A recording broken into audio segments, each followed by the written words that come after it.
හේතුම ගෙව්වේ වෙන්වෙන්නයි පුංචි දේටත් රණ්ඩු කරන්නට පුරුදුනේ ඔබමයි රෝස මලට මගේ ආදරය කළ ගැටි දන්නවනම් හෝ යන්නේ ඔයා මේ දුක මාළඟ තියා මට හිමි නැතිව ඇති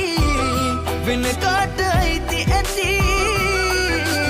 අපේ මුල් ප්‍රේමේ සොඳුරු මතක අද මතකේ නැතිව මට හිමි නැතිව ඇති වෙන